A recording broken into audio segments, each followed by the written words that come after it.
Bom, aqui nesse vídeo a gente vai ver os principais conceitos que envolvem a modelagem hidráulica de sistemas pressurizados. Então aqui, pensando nas aplicações que podemos ter para o AutoCAD e para o AutoGEMS, a principal delas é a aplicação para a modelagem de sistemas de abastecimento de água potável pressurizada. Mas também podemos pensar em outros tipos de aplicações que envolvam sistemas onde o fluido seja não compressível e a modelagem em regime permanente para sistemas pressurizados. Então podemos aplicar o AutoCAD ou o AutoGEMS, por exemplo, para modelagens de sistemas de adução de água bruta, sistemas de irrigação pressurizadas, análise de redes de combate a incêndio, de hidrantes, linhas de recalque de esgotos, modelagens de sistemas industriais e outros tipos de redes, como sistemas de refrigeração, oleodutos e por aí vai. Então, começando aqui por uma revisão sobre hidráulica, a gente vai passar aqui pelos principais conceitos, começando pelos princípios, parte das grandezas como vazão, velocidade e pressão, equação de energia e continuidade hidráulica, cálculos de perda de carga e um método de solução matemática. Então, quando a gente trabalha com vazão, essas aqui são as unidades típicas. Então, a gente consegue reportar e trabalhar no AutoCAD e no AutoGEMS com uma flexibilidade interessante de unidades. Aqui temos a parte de velocidade, onde a gente trabalha com a grandeza da vazão dividido por uma área. E para pressão.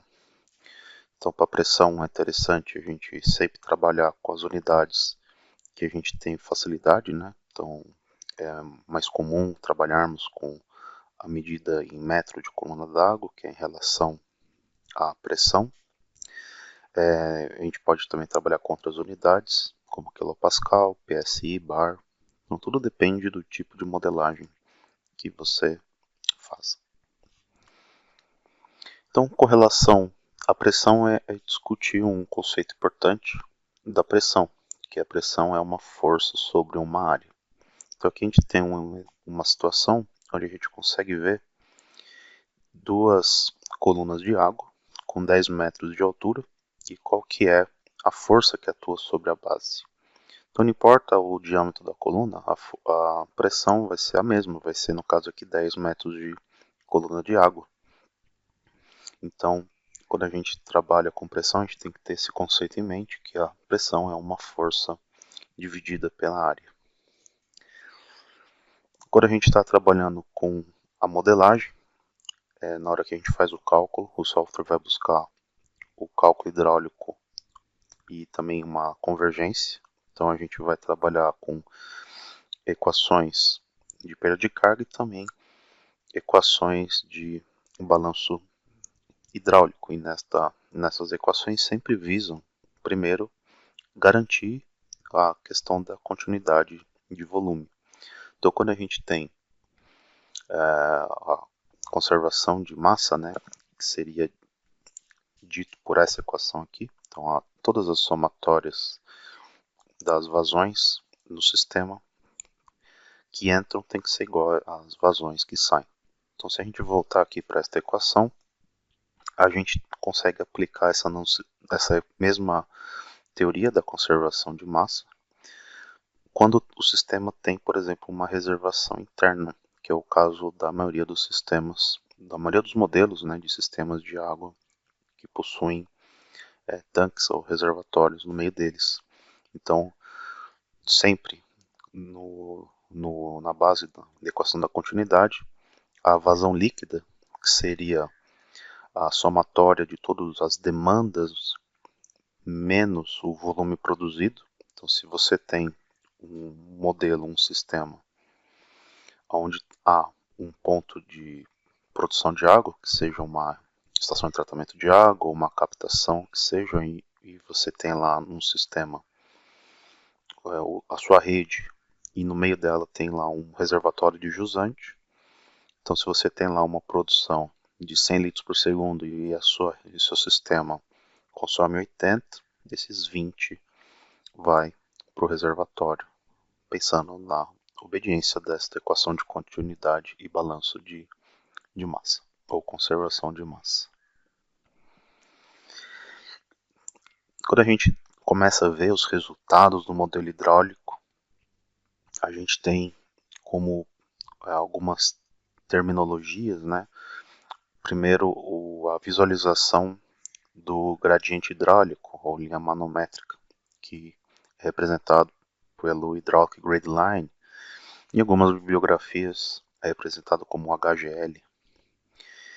E a gente também tem o conceito do que é carga estática e carga total. A carga estática num ponto é igual à elevação mais a carga de pressão, que seria a pressão dividido pelo gama do fluido, também chamado de carga de pressão ou em inglês o pressure head. Então, esta soma dos dois dá o Hydraulic Grade Line. E a carga total seria a somatória da carga estática mais a carga referente à velocidade, a energia da velocidade, que seria a velocidade ao quadrado dividido por 2 vezes a aceleração da gravidade. E também tem o conceito de perda de carga.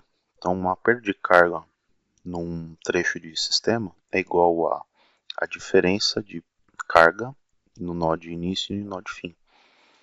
E sempre, depois do cálculo hidráulico, o sentido de fluxo sempre vai se dar do ponto onde tem a carga mais alta para onde a carga tem menos carga. Então, como podemos ver aqui, o fluxo, aqui a gente está vendo, a rede seria esta linha cinza aqui embaixo, temos o terreno aqui em marrom, e a linha verde seria a linha de carga, a HGL, ou a linha manométrica, ou a Hydraulic Grade Line. Então a gente tem aqui no ponto A um tanque, né, um ponto inicial, e aqui a linha verde vai caindo por causa das perdas de carga. Então a perda de carga total entre o ponto A e o ponto D é igual à diferença do ponto de carga no ponto A menos o ponto de carga no ponto D. Seria essa diferença de cota. Sobre os cálculos de perda de carga, no WaterCAD temos 4 opções, que é o cálculo pela equação de Darcy. Temos também a equação de Rees-Williams e o Rees-Williams modificado, que é mais usado para sistemas de irrigação, e a equação de Money.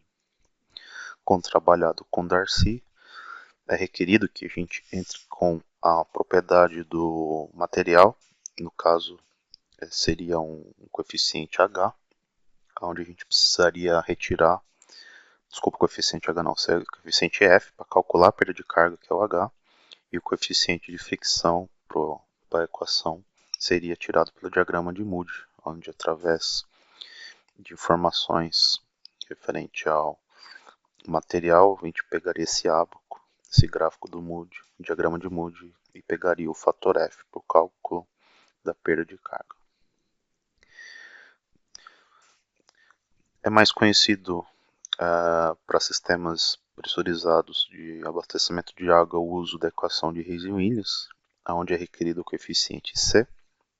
O coeficiente C, que há os valores já típicos para cada tipo de material. Algumas bibliografias já comportam para alguns materiais o coeficiente C para diversas idades de rede. E é importante ter este fator bem calibrado no seu modelo. E o WaterGems tem ferramentas que ajudam na calibração automática usando algoritmo genético para o ajuste automático do coeficiente por grupos. Dentro do WaterGems tem um exemplo de uma biblioteca. É uma biblioteca que é para ser usada sempre garantindo que você esteja seguindo os seus padrões locais. Então, sempre consulte bibliografias para colocar o valor condizente do seu material. E por fim aqui temos a equação de Money, onde colocamos a característica do material no coeficiente N e dentro do AutoCAD e do AutoGEMS, ao escolher o tipo de equação de perda de carga nas opções de cálculo do seu cenário, automaticamente ao escolher você verá o respectivo coeficiente de cada equação posto no tubo, no elemento. Então quando a gente trabalha com bibliotecas de materiais dentro do AutoCAD, a biblioteca sempre pede todos os coeficientes de todas as equações. Então, se você trabalha com modelagem que envolve, por exemplo, Manning e Reis-Williams, é interessante você ter na sua biblioteca os valores para cada material para ambas as equações, para assim o AutoCAD pegar o coeficiente respectivo da equação. Então aqui a gente tem um quadro comparativo sobre o uso de cada equação. Então, por exemplo, o Manning é mais usado para conduto livre, né? Mas para modelagem de conduto livres em redes de coleta de esgoto ou de água pluvial.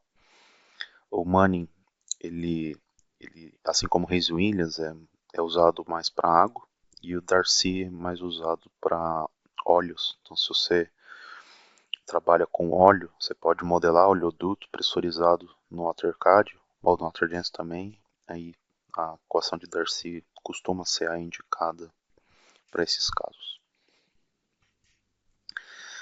Dentro do AutoCAD é possível aplicar perda de carga local de peças, que pode ser colocado através de um coeficiente, que é o K, é o coeficiente de carga local, né? E este coeficiente ele é colocado diretamente no tubo. E você pode colocar também a combinação, né, de várias peças. E é mais comum a modelagem disso em sistemas de alta velocidade, como adutores. Então a gente consegue colocar esses coeficientes diretamente nos tubos. Dentro do AutoCAD também tem uma biblioteca com alguns exemplos, mas, assim como dito anteriormente, sempre consulte as suas bibliografias locais, regionais, para a inserção desses coeficientes da melhor maneira possível. Falando como agora na parte de layout de rede, o modelo hidráulico sempre é representado através de elementos pontuais e lineares, né, como uma rede. A gente fala nó e pipe normalmente, então a gente tem nos nós as representações de elementos pontuais, como as junções, tanques e reservatórios, onde a gente tem resultados pontuais, né. O pipe sempre tem que ter um nó na extremidade, uma representação de um nó nas extremidades. As bombas e válvulas, tecnicamente, não são tratados como nós hidraulicamente, porque eles têm a representação de resultados a montante e a jusante, ou seja, tem carga no ponto exatamente a montante e exatamente a jusante do elemento. Então, se a gente for na teoria, uma bomba e uma válvula são pipes, porque tem representação da carga na entrada e na saída do elemento.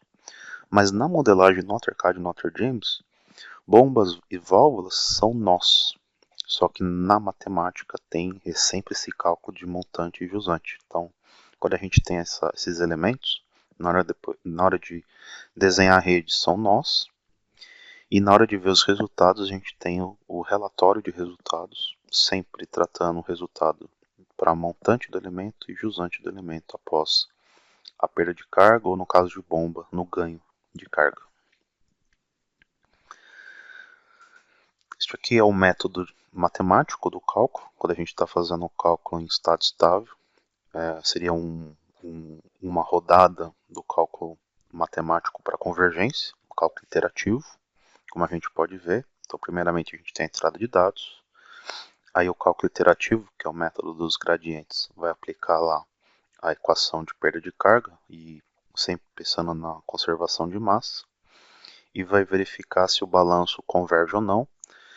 Esta decisão se há ou não a convergência, ela é regida por uma opção no cálculo hidráulico, onde é limitado, primeiro, a convergência é admitida através de uma precisão. Então, lá nas opções de cálculo do cenário tem um campo chamado precisão ou accuracy, que normalmente é a quarta casa decimal ou milésimo. Então, a convergência vai ser admitida se na iteração há este balanço de vazões e há uma precisão de 1 milésimo. Se não chegar no milésimo, ele faz um novo balanço até atingir esta precisão entrada na opção de cálculo. E também há um limite de iterações. Por padrão é 40 iterações, então se ele chegar na 40ª iteração, ele vai parar o cálculo sem convergência e você vai ter uma notificação de erro, uma notificação crítica na cor vermelha. Quer dizer que os resultados não foram convergidos e os mesmos devem ser descartados. E aí, uma vez atingida a convergência, temos os resultados. Dentro do modelo podemos ter diversos cálculos, tipos de cálculo, né? Então, como nesse exemplo anterior foi um fluxograma de um cálculo em estado estável. E também temos a simulação em período estendido, que nada mais é do que vários cálculos em estado estável ao longo de uma duração, separados de um passo de tempo, e temos os resultados para cada momento reportados, e temos aí, a partir daí, os resultados em tipos com a variação do tempo dinâmicos. Também temos em cima de um cálculo em período estendido outros tipos de estudo, como o estudo da qualidade da água, estudo de otimização energética e de calibração, e também de otimização de diâmetro. Temos estudos de vazão de incêndio, estudos de descarga e a modelagem conectada com dados de campo, que é o SCADA, que pode ser tanto a representação de uma operação histórica ou também uma modelagem em tempo real. Então, a partir daqui, esses são os primeiros conceitos e podemos partir para a parte prática da modelagem.